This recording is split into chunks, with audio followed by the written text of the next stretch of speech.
Hi everyone, this is Dr. Armen Vartany, and thanks for joining us, joining our live broadcast which we do every Thursday from our office. Today is February 2nd, which happens to be Groundhog's Day. Happy Groundhog's Day, everyone.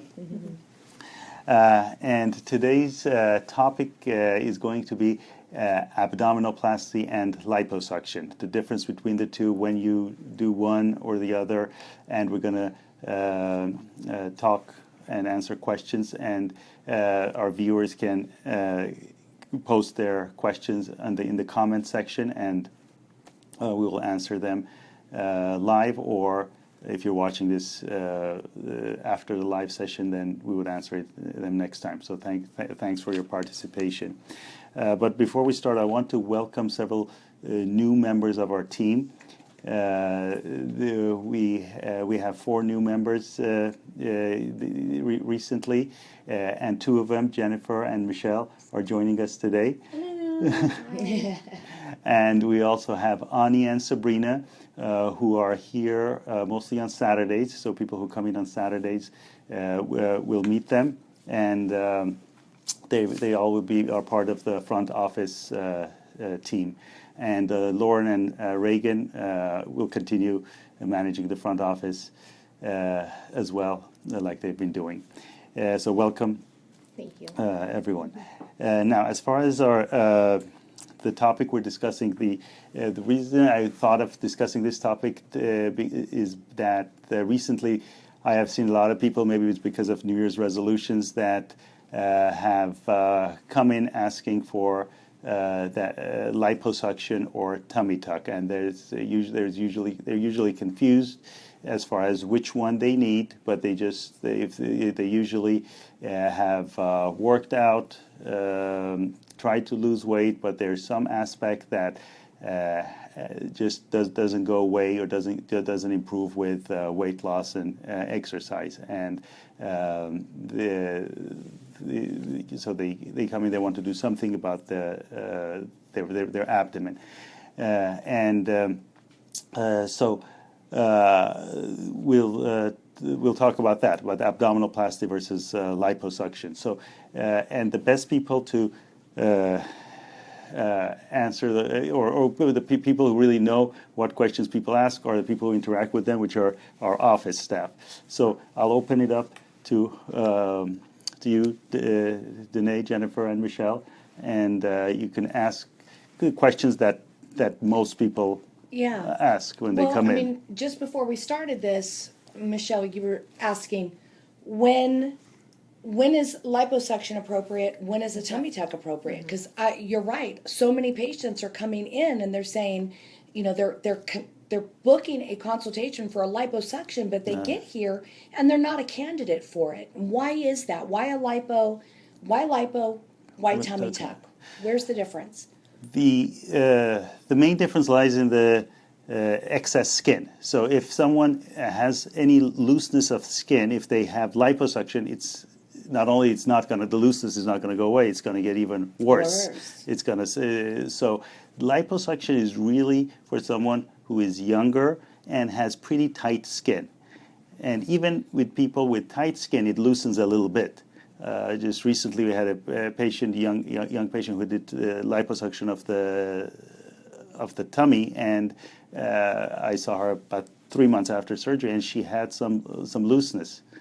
So with liposuction, it just gets looser. With the tummy tuck, gets rid of the loose skin and the fat, and also tightens the abdominal muscles. So most people who have had a pregnancy or have had a weight loss, they have loose skin, they need a tummy tuck. They need a tummy tuck because you are addressing those muscles that have stretched out and that have kind of spread.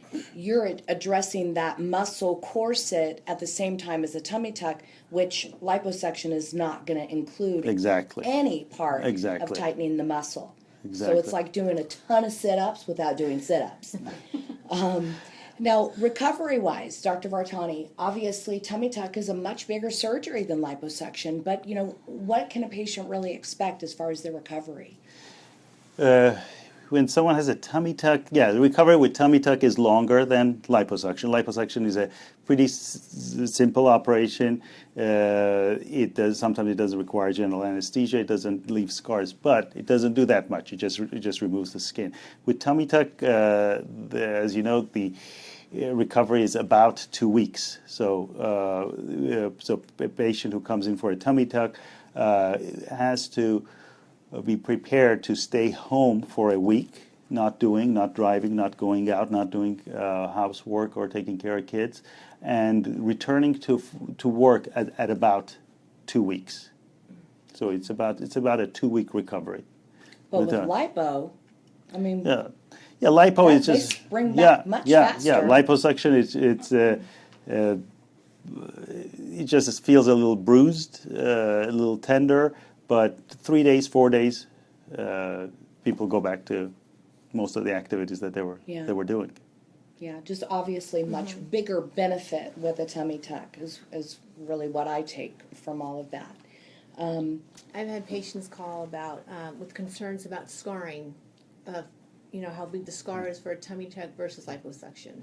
Yeah, that's the big thing. As people say, a lot of times they say, I don't want to do a tummy tuck because I don't want the scar. Yeah. And that's true. The scar is long. With a tummy tuck, do we have the picture up? So we'll get the picture up, and you can see probably some of the. It's so worth a scar, though. I mean, oh my gosh! Which you typically position it so that it's always hidden within a bikini line. Exactly. Yes. But look at that. I mean, that's so stunning. Yeah. So someone like that, you can see how much loose skin there is. There's no way that person can do anything without getting rid of the loose skin, and the scar is. Bikini line scar. It's long. It's sort of hip to hip, but it's hidden in the bikini line, and it's a trade-off. The person has to be able to really say that I'd rather have the scar than this loose skin. And then I had questions about, does the scar fade within time, or? Yeah. Just like any surgery scar, the scar fades, doesn't go away. You will always be able to see the scar, and there are things that diminish this, the appearance of the scar, with like silicone gel and things that weren't available 10 years ago that we have now. That diminish the appearance of the scar, but the line always remains, just like any other scar. It's pretty much like a C-section scar, but longer. Oh, okay. So, doctor, with a tummy tuck, you always have to do liposuction or no liposuction? It all depends? With it, yeah, that's a good. Sometimes I do liposuction at the and tummy tuck, but it's going to be limited liposuction. When I do a tummy tuck, you can only have liposuction in certain areas, the sides, or maybe a little bit, under on the upper chest. No, I'm sorry, upper belly, which is like the lower chest. That part. So limited liposuction can be done, but usually when I do a tummy tuck, people don't need a liposuction of the belly because the lower fat and skin is completely removed, and then the upper fat and skin is stretched down, just like you saw in that picture. Okay.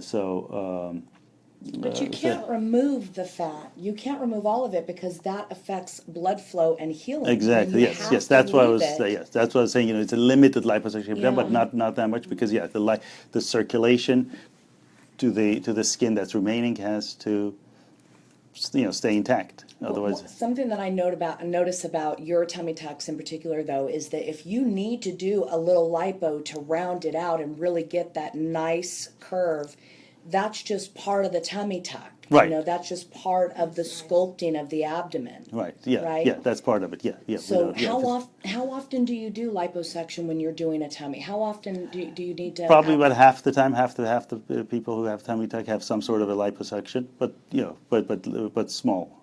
Small amounts. So, doctor, how would I know if I would need a tummy tuck or liposuction? So if you let's say if you were talking about the belly, so if we're looking at the belly and the skin is pretty tight. There's no loose skin.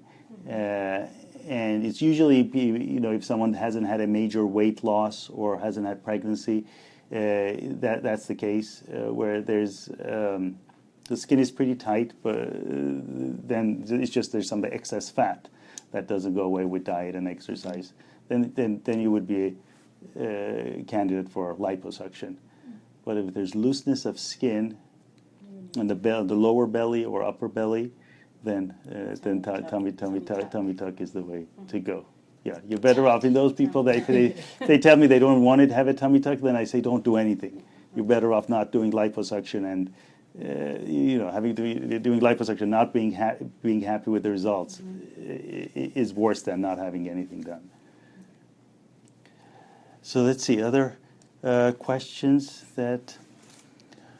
No, I think that kind of, covers the majority or the most asked questions that we get. Okay. But the one surefire way to find out what you're a candidate for is to give us a call and come on in and have a complimentary consultation with Dr. Vartany. Yes, and we have before and after pictures like the one you saw up here on our website. You can look at them. There's also a section with the questions answered, more information. And thank you for joining us.